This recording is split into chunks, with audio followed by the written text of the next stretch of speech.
Having delivered his charges unto the 24, my father spake thus unto us.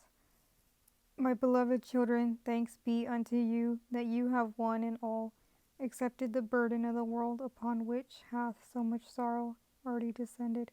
One thing will I make known unto you, when ye hold office over the lands to which you shall be sent, and over that land of Khem, which is within the fertile valley of the river that is called Nielos. Your periods of rule shall be for 100 years of earth's time, and she who is your twin eternal shall not incarnate with you, for she shall be required as the ear unto the commands of the cosmos.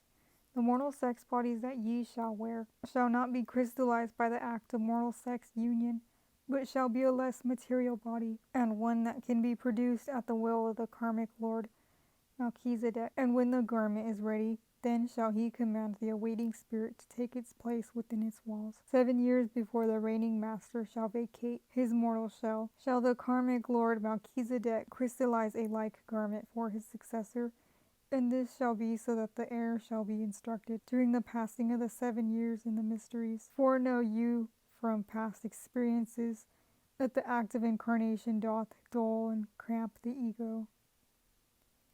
Even if the mortal house be ever so perfect, for the memory lies latent and requires to be awakened, and when schooled in the correct manner, this awakening takes place within the 7 earth years. The mortal shell of the departing master shall be etherically disintegrated when its time hath come. My children, I shall not continue the speech of El Daoud, for all that was commanded is written down for you in the book of truth. Also is the phenomena of the discarnate female half explained, as are many other things that I shall only touch upon, because they are links in the circle of remembrance, which is to be again brought unto you. All these things having been done, the initiates who were still incarnate, and also those Adamics who had been collected by my father to be future priests and teachers, were transported into the discarnate state. Casting away their mortal bodies, they proceeded unto their various spheres, as they were commanded by the Lord Melchizedek. El Irasifu was sent into that land of Khem, and he proceeded thither with the tablets of stone, which had been entrusted to his care. This was done by causing the stones to become etherealized, until they had reached their appointed resting place, where they rematerialized. In like manner were all the material objects designated for Khem transported thither. Having made clear these things unto you, my children, I shall proceed with an account of the destruction of the continent. The foundations of Atlantis were already undermined on account of the previous upheavals which had occurred, so that the lowlands fell away at the first quaking of the soil nearest the seaward. My children, remember you not that the people sought to construct a tower which they deemed would lead them to the sacred heights? I say unto you, those who tamper with the divine mysteries shall perish by them. The continent of Atlantis fell away from the lowlands upwards, and as it submerged, so were the people driven up towards the tablelands, which parts were as yet unaffected.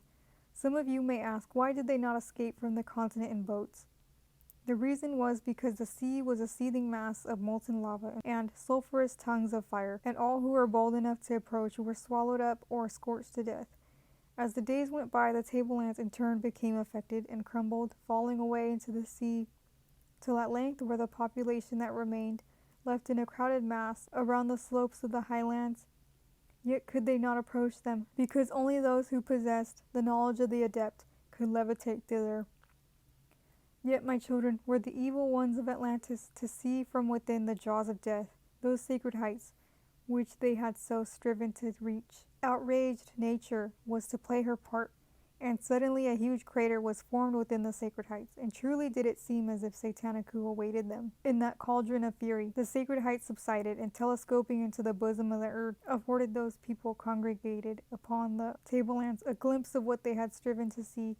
Down went the sacred temple, surrounded by the 7 peaks, and as it subsided, it sucked after it the remaining portions of the tablelands, engulfing those evil ones who still remained alive. Thus perished Atlantis, and at length the waves of the ocean closed over the last traces of that evil continent, that same fair land that had once been the habitation of Ptah and the divine men. Thus did my beloved son Horus behold the destruction, for there were none present at that awful funeral, save my beloved father, mother, I, Osiris, and my beloved son Horus Atanu. And it was upon this memory that my son did write his lament, which I have set down for you at the commencement of this my book, that it may give its message unto the nations of earth for the dawning day of Aquarius.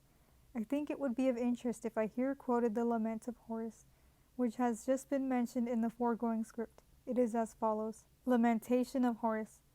O Chakan, thou golden city of Atlantis, thy towers are overthrown, and thine altars are buried beneath the waves of the mighty ocean. Thy sanctuaries became an habitation for jackals and vipers, and thy highways became streets of iniquity. Behold, the word of Ptah was spoken, and the earth opened wide its mouth, and swallowed those evil ones, that not one remained. Alas, ye golden domes and glistening columns, weep for the destruction that has come upon you. Weep for all eternity, for in thine awful desolation shalt thou rise up again from thy watery grave. Behold, thy voice shall be like unto the voice of the harlot crying aloud and saying, Behold, out of my whoredom hath come destruction. Take heed, ye nations of earth, lest ye fall into greater tribulation. The fair city of Chakan, the first great city of Atlantis, is overthrown. The habitation of Ptah is no more.